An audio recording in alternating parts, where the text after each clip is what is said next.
Luka's EuroBasket injury puts a major scare into the Lakers fan base. Should the Celtics face reality and start firing up the tank as soon as possible? And which young player with dreams of a huge NBA extension has the most to prove this season? I'll ask Matt and Hayes all of that, plus our tournament of signature NBA moves into the second round today on Locked On NBA.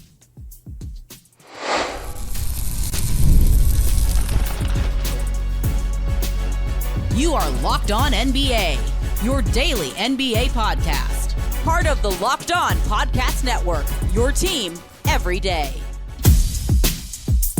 Welcome to Locked On NBA. Thanks so much for making us your first listen of the day. We are free. We are available wherever you get your podcast, part of the Locked On Podcast Network, your team every day. Today's episode is brought to you by FanDuel. Football season, it's around the corner. Visit the FanDuel app today and start planning your future bets now. I'm Doug Branson, host of Locked On Hornets, and your Shot Clock Sherpa, guiding you through the NBA's biggest stories every day with the help of Locked On's local experts. And I have two of the best with me, as always. From the Locked On Nuggets podcast, he's a senior NBA writer for the Action Network. It's Matt Moore. Matt?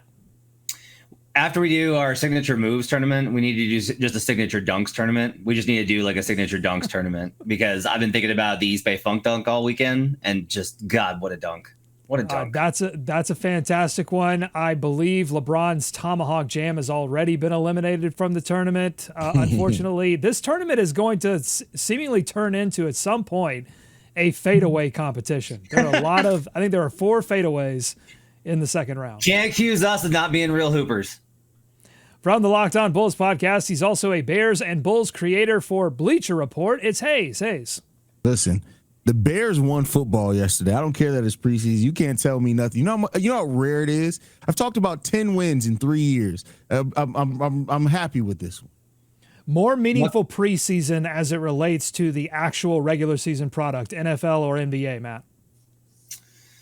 NFL, I think, because teams actively use the month of October and November as like extended preseason because of the 82 game format. Like, you got to be ready to go on game one. And there's actually been like a lot of research that shows that if you don't play in your preseason games in the NFL, you tend to go under your win total and underperform. So like the NFL, as it does with most things, takes its game seriously. The NBA, as it does with most things, doesn't take its game seriously and pays the price for it. Hayes, what do you think? Yeah, I agree with that. I think football. I think there's so many moving pieces with football that you especially if you change coaches and stuff, you need to get in rhythm. I think there's a lot to be learned from preseason, whereas in the NBA, it's kind of just like, it is what it is. Well, the Lakers fans saw their season flash before their eyes during a preseason affair this weekend after Luka Doncic went down and to the locker room during EuroBasket play after a collision with a teammate. Thankfully, the injury was diagnosed as a minor knee contusion, and reports indicated Luka was in good spirits and even wanted to return to the game. But the scare highlights a new reality for the fan base, says Locked On Lakers. Let's hear more from them. At least with the U.S., aside from the Olympics, you generally don't see the most elite in the qualifiers or the lesser tournaments and things like that. Luka plays everything for Slovenia. If there is an international tournament that Slovenia can play in or qualify for of meaning, Luka's going to play in it. And it's not a negotiable. It's not a thing like, is he going to do it this year? It's not something where you can, as the Lakers or anybody else, whisper in his ear and say, maybe, how about you skip it this year or something like that? He takes that obligation incredibly seriously. It is baked into the Doncic experience. And so Lakers fans are going to have to get used to this type of feeling in the offseason where you are both watching him play with excitement and enjoyment, but maybe kind of looking through your fingers because you're worried the whole time. All right, so there's the word from Brian Kamenetsky. Get over it and get used to it. Matt, what did you think when you saw the injury? Should Lakers fans just get over it because this is what the Luka experience is going to be? Should Luka reconsider his stance? Can the Lakers do anything except for knock on wood and hope it all doesn't go wrong? I mean, man plays basketball, suffers minor injury, is okay. That's the headline here. Like, but guys are going to get injured playing sports. some more than others. Like if I try, it winds up with everything hurting because I'm over 40. I think the big key here is just like, you can't bubble wrap these guys. Like we're at this point where it's like, what are you saving them for?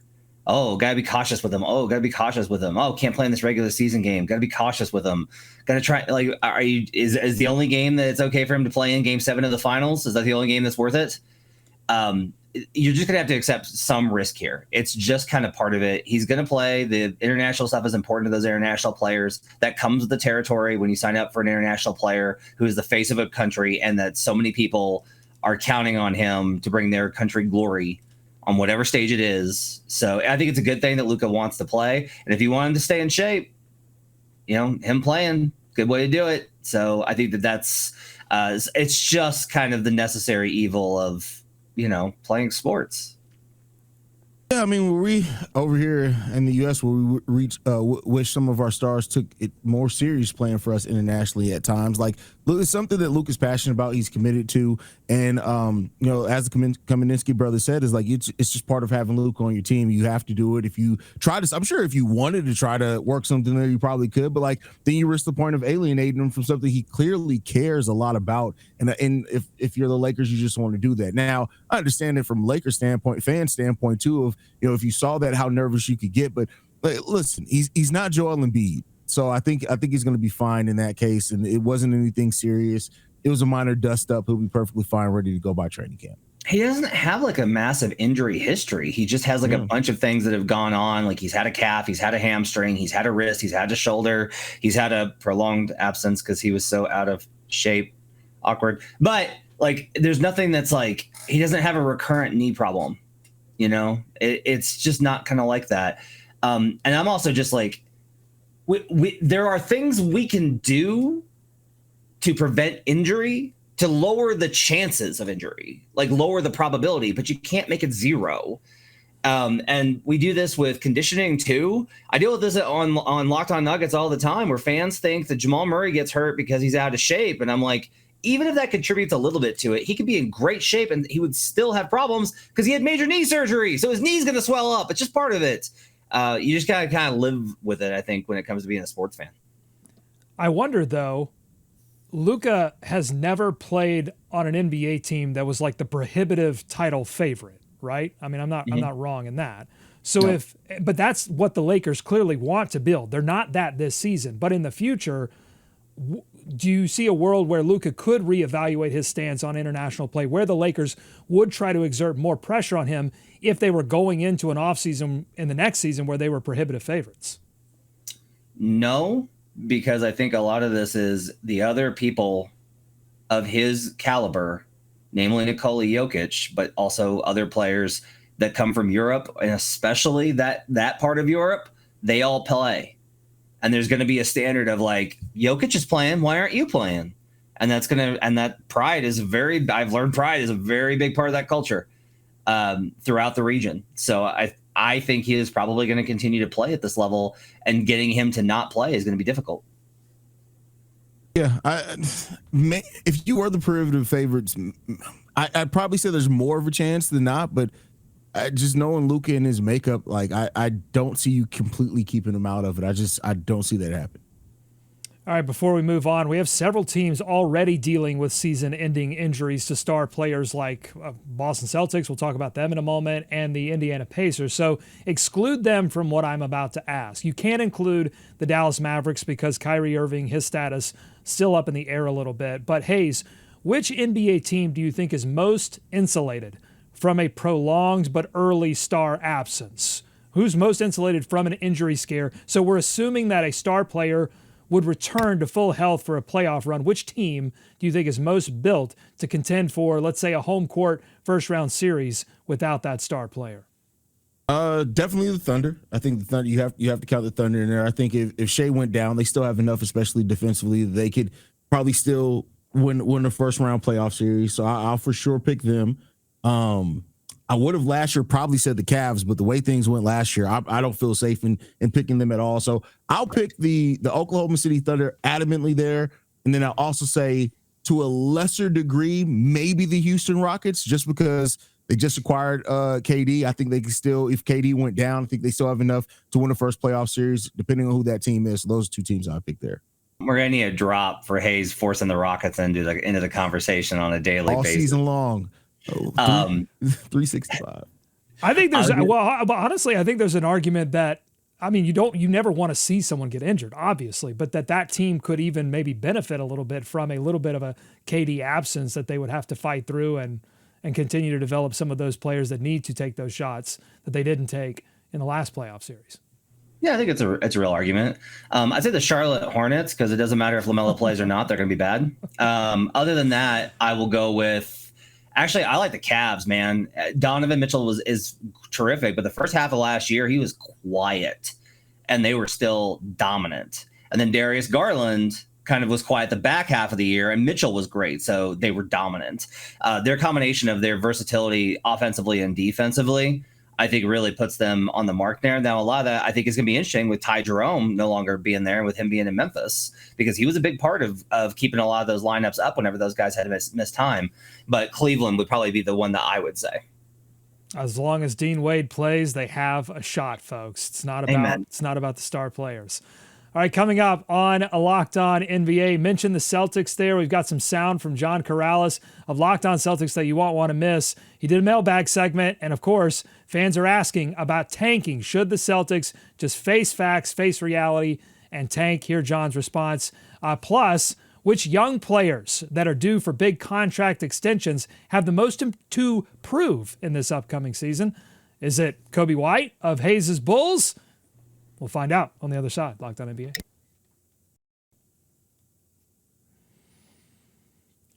Today's episode of Locked On NBA is brought to you by FanDuel. August 26th, mark your calendars. It's officially FanDuel Futures Day. It's a brand new holiday for football fans who live for bold predictions and preseason hunches. For just 24 hours, FanDuel is giving you deals on NFL season predictions. So whether you're calling your MVP early, eyeing a long shot division winner, or you're just ready to crown your Super Bowl champion before week 1 even kicks off, this is your moment. So take a flyer on the MVP race. I'll be taking a flyer on Jaden Daniels because he's my fantasy quarterback, and I want to manifest the greatness there and launch my fantasy team to victory. Visit the FanDuel app today. It's FanDuel.com. Start planning your future bets now, because Futures Day is one day and one day only. FanDuel, play your game. More Locked On NBA ahead. Thanks for making Locked On NBA your first listen every day. We are one of the most listened to podcasts on the entire Locked On Podcast Network, and we thank you for that. We're now on a mission to become the most watched show on the network. If you've been listening for a long time, please support the show. Come and look at our beautiful faces on YouTube, youtube.com/@LockedOnNBA. Subscribe and hit the like button on the video. We mentioned the Celtics dealing with the Tatum injury, and on top of that, cutting some of the contention fat to avoid tax hell. It's led a lot of fans to wonder if Boston would seriously consider a tank going into what many consider a strong draft in 2026. Let's get John Karalis' take on Locked On Celtics. What would it take to tank? It's very easy to say, hey, the Celtics should tank. But you have Jaylen Brown, Derek White, Peyton Pritchard, Sam Hauser. You've got good players, better players on a team that has recently won a championship, that knows how to play. There's a lot of tanking teams. So when you say, well, they can just tank and select their next star in the draft, it's not that easy. You're going to ruin team chemistry. You're going to ruin a lot of things that you've worked to build. That's not an attitude that you want in the locker room. That's not one you want around the team. Let it happen. Wherever they land, they land.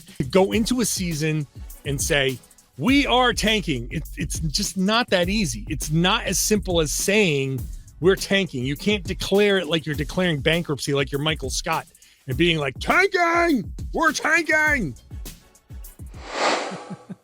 Okay, first of all, I'm definitely saving that soundbite for when Boston actually decides to go for the tank. You'll hear John Karalis yell, tanking! Matt, what do you think about this notion that Boston, more than any other team, should face facts about what next season is going to be and just tank as soon as NBA possible? Or do you agree with John there that it's not that simple? Yeah, I don't think it's that simple. I think here's a big one for me is what rookie are you going to draft?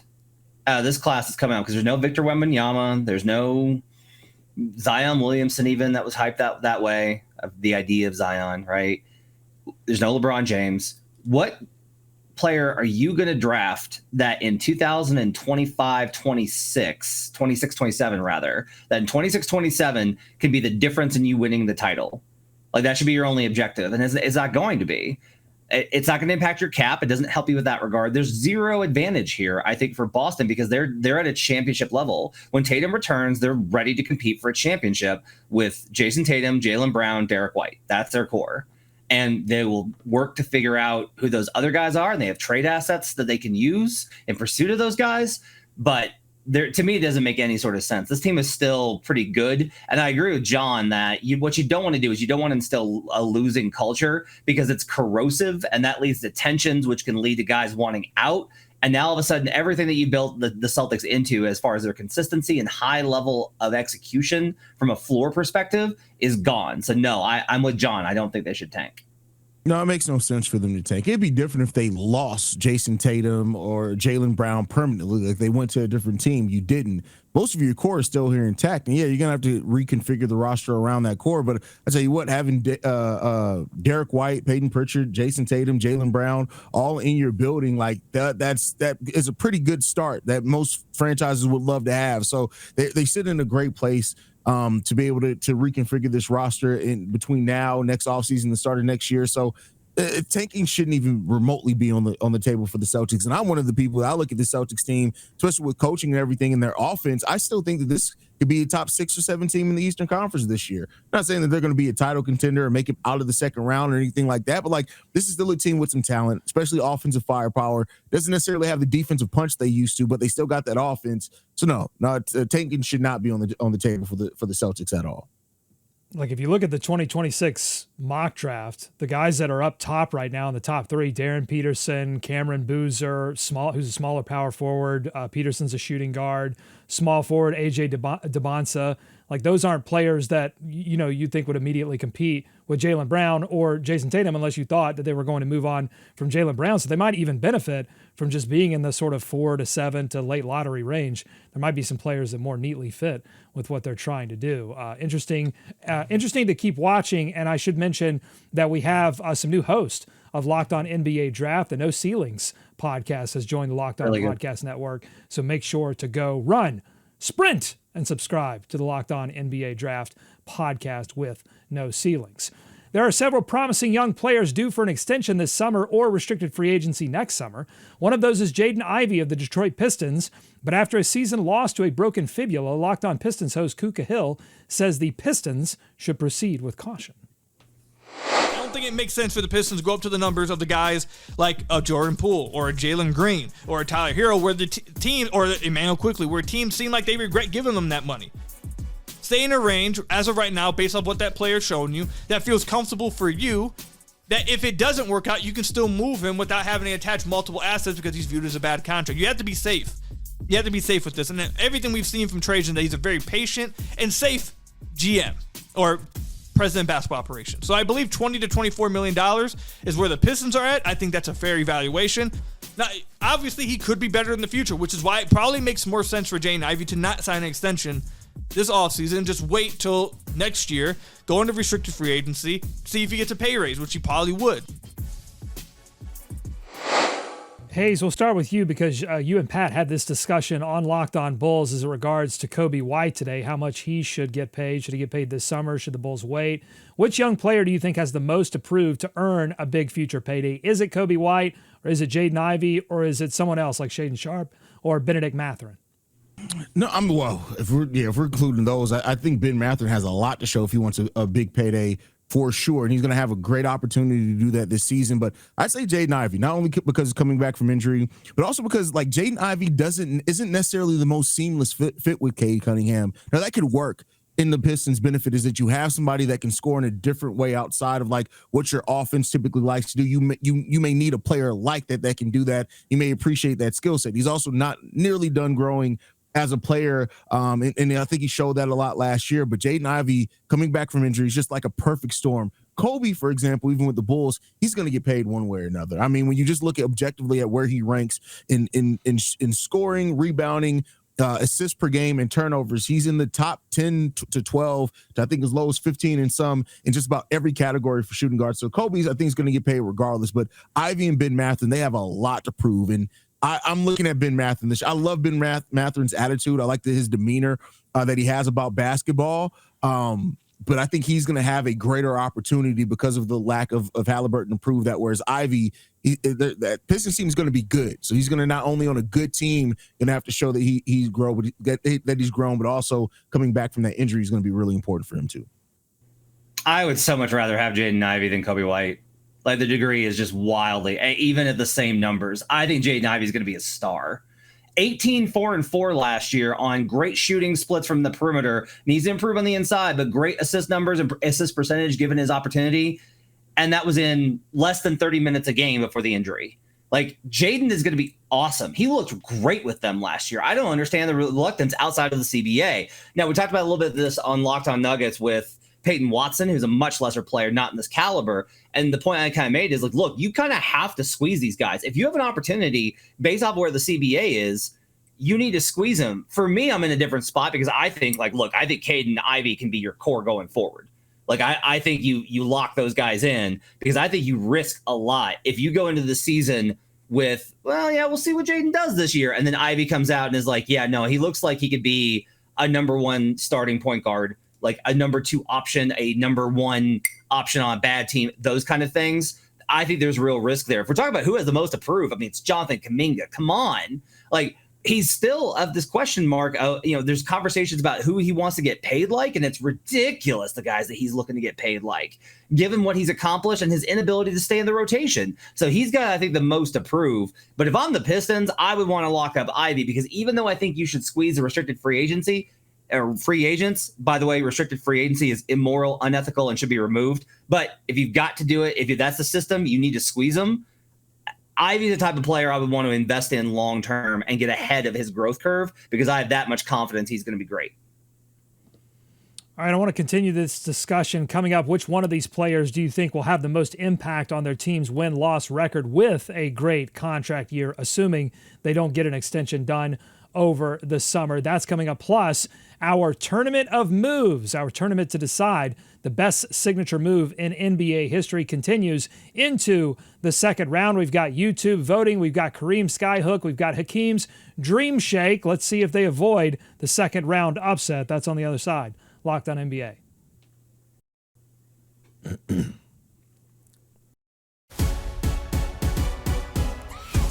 Thanks again for making Locked On NBA your first listen every day. We're talking about young players due for big extensions, some of them possibly entering unrestricted free agency if they can't get a deal done, some entering restricted free agency.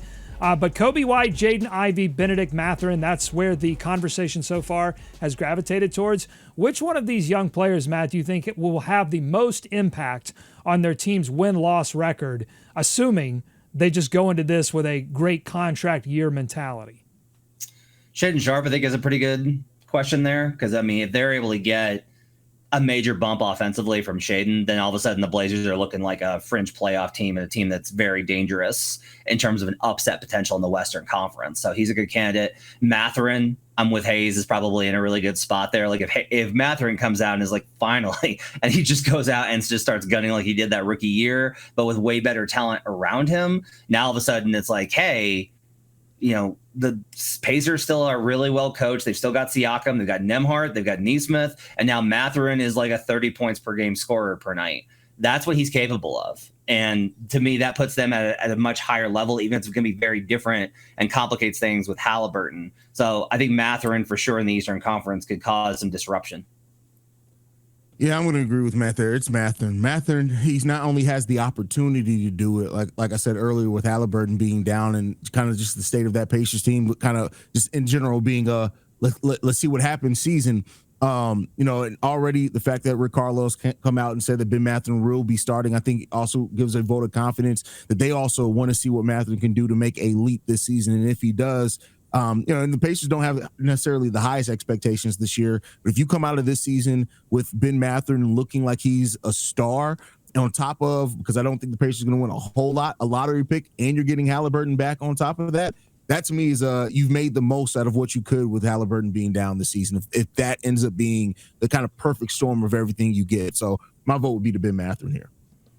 How about the flip side of that question? Of Ivey, Sharp, and Mathurin, which one of those players is most likely to end up in a Jonathan Kuminga, Cam Thomas kind of prolonged restricted free agency fight with their respective team?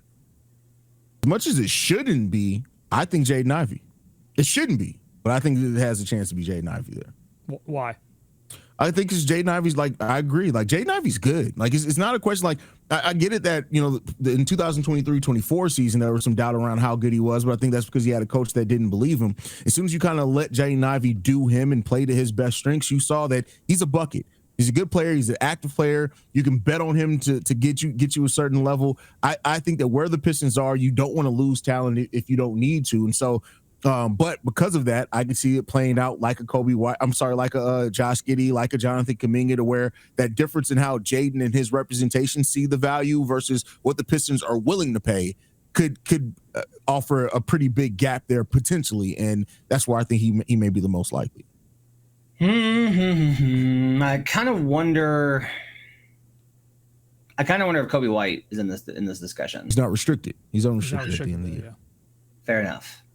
Then I agree with Hayes that Ivey's probably in that kind of spot, because the other thing is, if you got K, don't you want a big man? So it might come down to hey, we got to keep the bigs, or we're going to invest in another big, and that's where we're going to have to allocate the money. So Ivey might be the one that winds up getting squeezed here.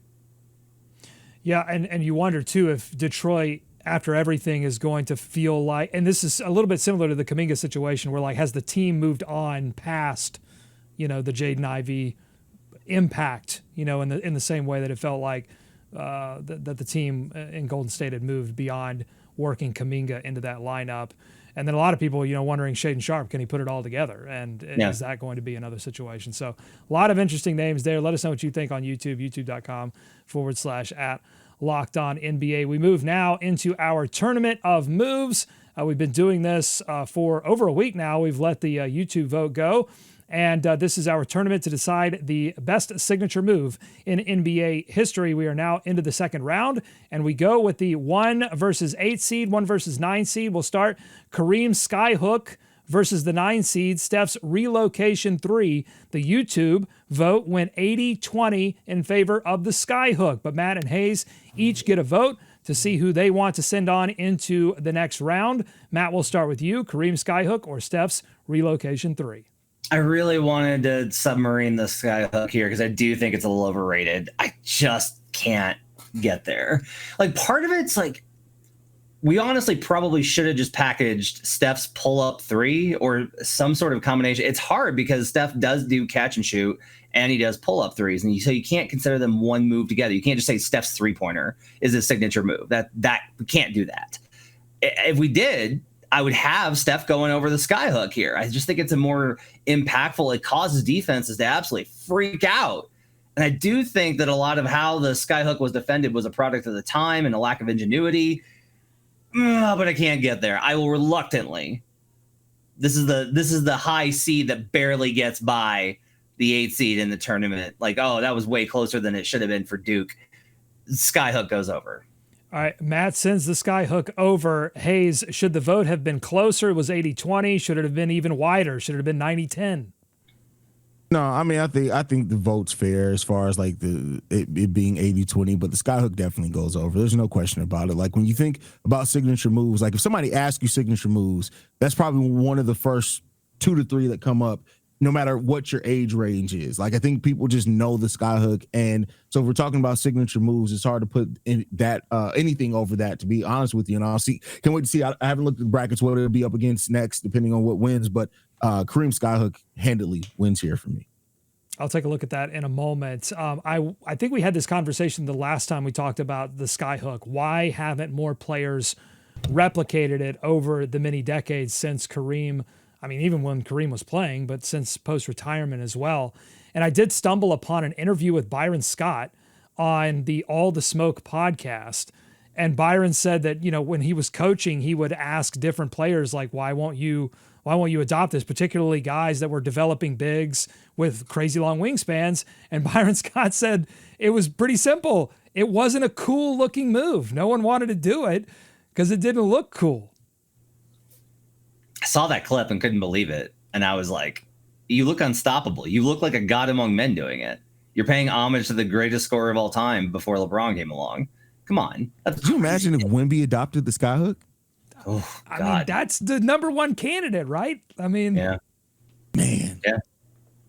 All right, we'll see. Let's move on to the next matchup. It is Hakeem's Dream Shake in the 1 seed versus Tim Hardaway's UTEP two-step crossover.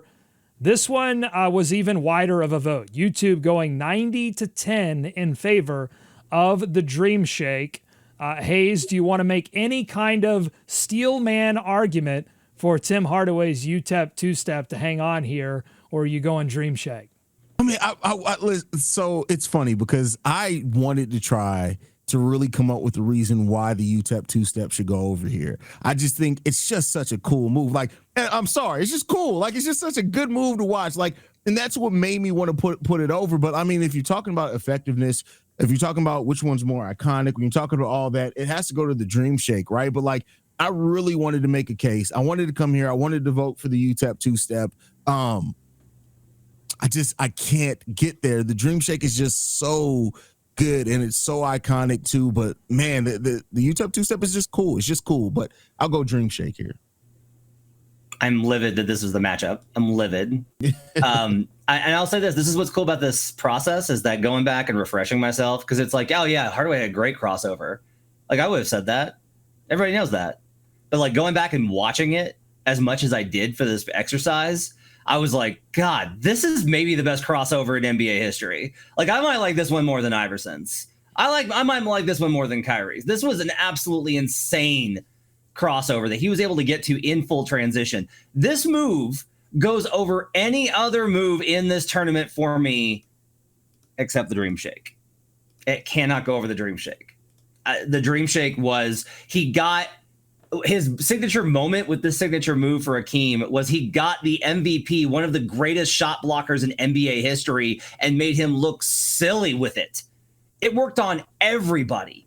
Everybody was afraid of the Dream Shake. Everybody got shook by it. It was unstoppable.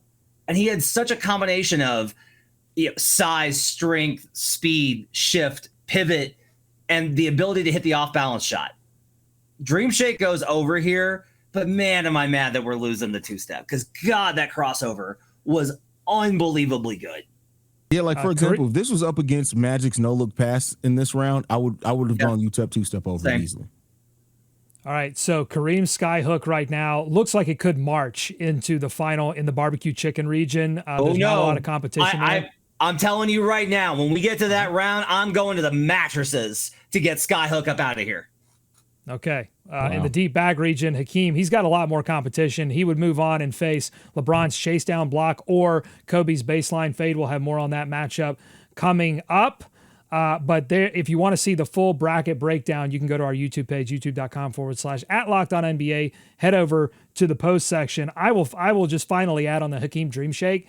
I think it is the Kleenex, it is the Google of NBA signature moves in that the Dream Shake has evolved beyond Hakeem Olajuwon. I was watching a video of Moussa Diabate, who is one of the centers for the Charlotte Hornets, doing a workout, and they were just working with him on the Dream Shake, but it wasn't like a big deal. It was like the Dream Shake as part of a series of moves that he was making within the post-move workout that he was doing. It wasn't like, we're going to work on your Dream Shake. It's like, no, you should already kind of know how to do that, and it's going to be in concert. That's how much it influenced big man play in the league.